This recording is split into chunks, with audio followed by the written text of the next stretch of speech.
Assalamualaikum warahmatullahi wabarakatuh. Kami dari kelompok 3 akan menampilkan video penjelasan tentang DITII. Nama Kartosuwiryo tentu tak lagi menjadi nama yang asing bagi kita karena dialah pendiri negara berasas Islam tersebut. Negara Islam Indonesia disingkat NII yang juga dikenal dengan nama Darul Islam atau DI, yang artinya adalah Rumah Islam, adalah gerakan politik yang diproklamasikan pada 7 Agustus 1949, ditulis sebagai 12 Syawal 1368 dalam kalender Hijriyah oleh Sekar Maji Marijan Kartosuwirjo di Desa Cisampah, Kecamatan Ciawiligar, Kawedanan Cisayong, Tasikmalaya, Jawa Barat, diproklamirkan saat negara Pasundan buatan Belanda mengangkat Raden Arya Adipati Wiratakusumo sebagai presiden. Gerakan ini bertujuan menjadikan Republik Indonesia yang saat itu baru saja diproklamasikan kemerdekaannya dan ada pada masa perang dengan tentara kerajaan Belanda sebagai negara teokrasi dengan agama Islam sebagai dasar negara. Dalam proklamasinya bahwa hukum yang berlaku dalam negara Islam Indonesia adalah hukum Islam. Lebih jelas lagi, dalam undang-undangnya dinyatakan bahwa negara berdasarkan Islam dan hukum yang tertinggi adalah Al-Quran dan hadis. Salah satu keputusan Renville adalah harus pindahnya pasukan RI dari daerah-daerah yang diklaim dan diduduki Belanda ke daerah yang dikuasai RI. Di Jawa Barat, divisi Siliwangi sebagai pasukan resmi RI pun dipindahkan ke Jawa Tengah karena Jawa Barat dijadikan negara bagian Pasundan oleh Belanda. Akan tetapi, laskar bersenjata Hizbullah dan Sabilillah yang telah berada di bawah pengaruh Kartosuwiryo tidak bersedia pindah dan malah membentuk Tentara Islam Indonesia atau TII. Vakum kosongnya kekuasaan RI di Jawa Barat segera dimanfaatkan Kartosuwiryo. Meski awalnya ia memimpin perjuangan melawan Belanda dalam rangka menunjang perjuangan RI. Namun persoalan timbul ketika pasukan Siliwangi kembali balik ke Jawa Barat. Kartosuwiryo tidak mau mengakui tentara RI tersebut, kecuali mau bergabung dengan DITI.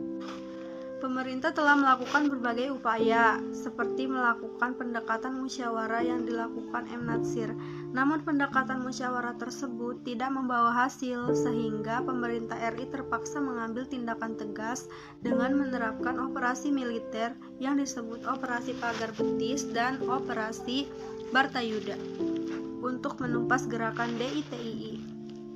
Operasi Pagar Betis dilakukan dengan melibatkan rakyat yang mengepung tempat persembunyian gerombolan DITII. Di sisi lain, Operasi Bartayuda juga dilaksanakan TNI untuk menyerang basis-basis kekuatan gerombolan DITII. Dan dijalankanlah taktik dan strategi baru yang disebut perang wilayah. Pada tahun 1 April 1962, pasukan Siliwangi bersama rakyat melakukan operasi Pagar Betis dan operasi Bartayuda.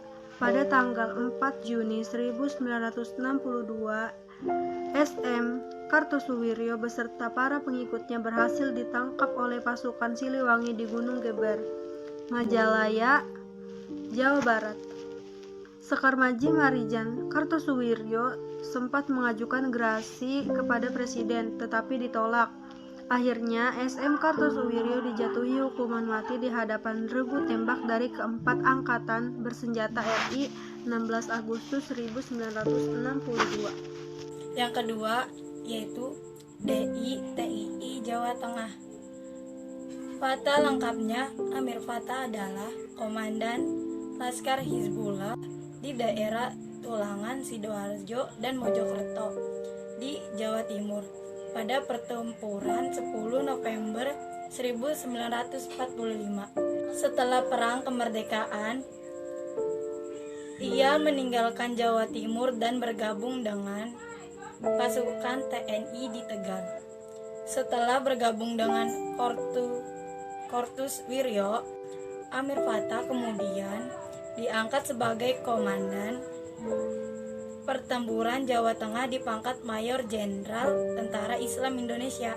Untuk menghancurkan gerakan ini, Januari 1950 dibentuk Komando Gerakan Banteng Negara atau GBN di bawah Letkol Sarbini. 3. Darul Islam atau Tentara Islam Indonesia Kalimantan Selatan. Timbulnya pemberontakan Darul Islam atau Tentara Islam Indonesia Kalimantan Selatan ini sesungguhnya bisa ditelusuri hingga tahun 1948 saat Angkatan Laut Republik Indonesia atau ALRI Divisi 4 sebagai pasukan utama Indonesia dalam menghadapi Belanda di Kalimantan Selatan telah tumbuh menjadi tentara yang kuat dan berpengaruh di wilayah tersebut. Namun, ketika penataan ketentaraan mulai dilakukan di Kalimantan Selatan oleh pemerintah pusat di Jawa, tidak sedikit anggota ALRI Divisi 4 yang merasa kecewa karena di antara mereka ada yang harus didemobilisasi atau mendapatkan posisi yang tidak sesuai dengan keinginan mereka. Suasana mulai resah dan keamanan di Kalimantan Selatan mulai terganggu. Penangkapan terhadap mantan anggota ALRI Divisi 4 terjadi. Salah satu alasannya adalah karena di antara mereka ada yang mencoba menghasut mantan ALRI Divisi 4 adalah Letnan Dewa Ibnu Hajar, dikenal sebagai figur berwatak keras.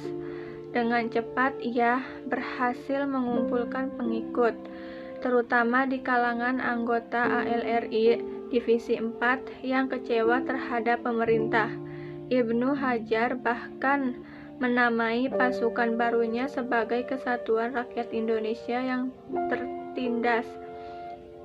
Kemudian segera saja terjadi berbagai penyelesaian damai coba dilakukan pemerintah, namun upaya ini terus mengalami kegagalan.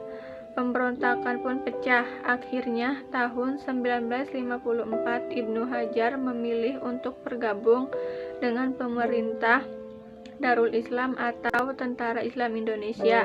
Kartosuwiryo yang dienawarkan kepadanya jabatan dalam pemerintah Darul Islam atau Tentara Islam Indonesia sekaligus Panglima Tentara Islam Indonesia Kalimantan. Konflik dengan tentara Republik pun tetap terus berlangsung bertahun-tahun. Baru pada tahun 1963 Ibnu Hajar menyerah berharap mendapat pengampunan, namun pengadilan militer menjatuhinya hukuman mati. Yang keempat yaitu ada DITII Aceh. Penerusan status Aceh dari daerah istimewa menjadi satu provinsi bagian dari Provinsi Sumatera Utara. Hal tersebut otomatis akan menurunkan jabatan Daud Berau sebagai gubernur militer. Tak puas dengan keputusan pemerintahan pemberontakan DITII di Aceh dimulai dengan proklamasi Daud Berau bahwa Aceh merupakan bagian negara Islam Indonesia di bawah pemimpin Iman Kartosuwirjo pada tanggal 20 September 1953. Upaya pemerintah dilakukan melalui jalan provokatif, antara lain dengan membuka dialog antara Hatta dengan kelompok Daud Berau, dan selanjutnya ditindaklanjutkan dengan menyelenggarakan kerukunan rakyat Aceh pada tanggal 17 sampai 28 Desember 1962. Hasil keputusan dalam musyawarah tersebut dituangkan dalam keputusan Perdana Menteri RI No. 1 Misi 1959 tanggal 26 Mei 1959. Kemudian dilanjutkan dengan keputusan penguasaan perang tanggal 7 April 1962 No. PTS atau Perda 061 3 1962 tentang pelaksanaan ajaran Islam bagi pemeluknya di daerah istimewa Aceh dan juga pemberian amnesti pada Daud Bereo dengan catatan apabila Daud Bereo bersedia untuk menyerahkan diri dan kembali pada masyarakat Aceh. 5. DITI Sulawesi Selatan. Di bawah pimpinan Letnan Kolonel Kahar Muzakar dengan dilatar belakangi ketidakpuasan para bekas pejuang, gerilya kemerdekaan terhadap kebijakan pemerintah dalam membentuk tentara republik dan demobilisasi yang dilakukan di Sulawesi Selatan. Namun beberapa tahun kemudian, pemberontakan malah beralih dengan bergabungnya mereka ke dalam DITTI Kartosuwirjo. Tokoh Kahar Muzakar sendiri pada masa perang kemerdekaan perang berjuang di Jawa, bahkan menjadi komandan Komando Grup Sulawesi Selatan yang bermarkas di Yogyakarta. Setelah pengakuan kedaulatan tahun 1949, ia lalu ditugaskan ke daerah asalnya untuk membantu menyelesaikan persoalan tentang Komando Gerilya Sulawesi Selatan KGSS di sana. KGSS dibentuk sewaktu perang kemerdekaan yang berkekuatan 16 balion atau 1 divisi. Pemerintah ingin agar kesatuan ini dibubarkan rangka penataan ketentaraan. Namun anggota KGSS menolaknya. Begitu tiba, Kahar Muzakar diangkat oleh Panglima Tentara Indonesia Timur menjadi koordinator KGSS agar mudah menyelesaikan persoalan. Namun Kahar Muzakar malah menuntut kepada panglimanya agar KGSS bukan dibubarkan, melainkan minta agar seluruh anggota KGSS dijadikan tentara dengan nama Brigade Hasanuddin. Tuntunan ini langsung ditolak karena pemerintah berkebijakan bahwa akan menerima anggota KGSS yang memenuhi syarat sebagai tentara dan lulus seleksi. Kahar Muzakar tidak menerima kebijakan ini dan memilih berontak diikuti oleh pasukan pengikutnya. Selama masa pemberontakan, Kahar Muzakar pada tanggal 7 Agustus 1953 menyatakan diri sebagai bagian dari negara Islam Indonesia Kartosuwirjo. Pemberontakan yang dilakukan Kahar memang memerlukan waktu lama untuk menumpasnya. Pemberontakan baru berakhir pada tahun 1965. Di tahun itu, Kahar Muzakar tewas tertembak dalam suatu penyergapan.